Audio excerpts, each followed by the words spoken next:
Greetings, my lord. This is the main screen of the game. Here you can see the resources of your domain, the mini-map of the world, and your capital. From here you can also open the research window, the spell book, enter your capital, and command your troops. In the city view, you can rename your city, switch between them, and select which buildings to construct and which units to recruit. To construct a building, choose one from the list of buildings and point to a hex where you wish to construct it. Remember that you may construct buildings only inside your city's boundaries, and that construction is possible only if you have enough resources, sufficient population, and a suitable free hex. Some buildings also require other buildings to be erected first, or the presence of a local resource such as gold or donkeys.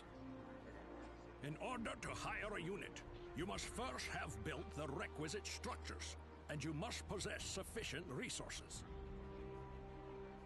My lord, you have opened the research window. Here you can choose a spell to research. Choose wisely, and consider the information that appears when you hover the cursor over each spell's icon.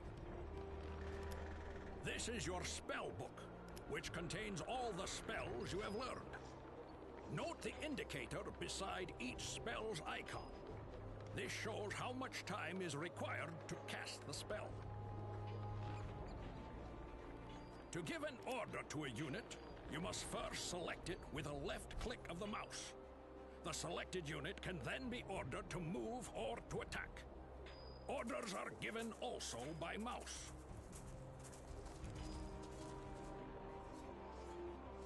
You may finish your turn by pressing the End Turn button at the bottom of the screen, or simply by pressing the Enter key. The number of hexes a unit can travel in a turn depends on the movement type of the unit, its number of movement points, and the terrain type over which it is traveling. Flying units may cross almost any terrain without hindrance. Most landbound units can cross the seas on ships, provided you have built a harbor in one of your cities.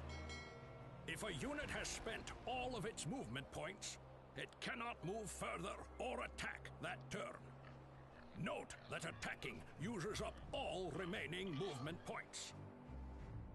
In order to attack an enemy, your unit must be within striking distance. When you move your mouse cursor over a potential target, the battle prediction window will display. This allows you to consider the probable outcome of the attack.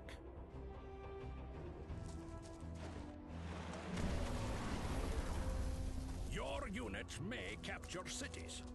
To capture a city, you must defeat any unit in the city's castle, defeat the castle itself, and then enter it with one of your units.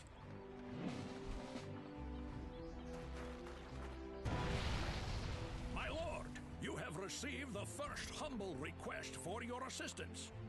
You may agree to grant it, or you may refuse.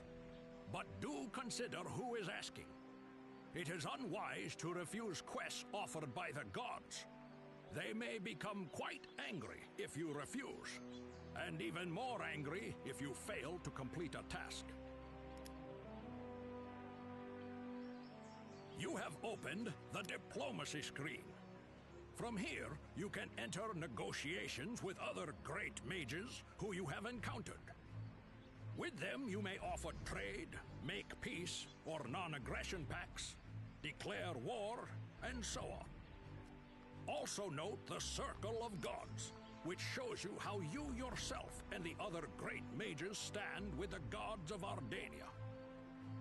To improve the relationship with a god, you may complete his or her quests.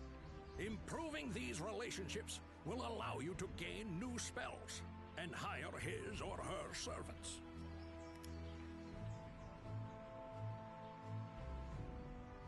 Your units can explore new territories, raise enemy buildings in the lairs of terrifying monsters, and gather loot from lost trade caravans and wrecked trade ships. In their travels, your troops may find portals to other worlds.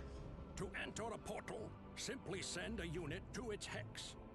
But I must warn you, my lord, that other worlds can be very dangerous places indeed. You had better have quite an army, or first send in a recon force. I would recommend a low-level unit, or even the summoned troop. Someone that won't be sorely missed.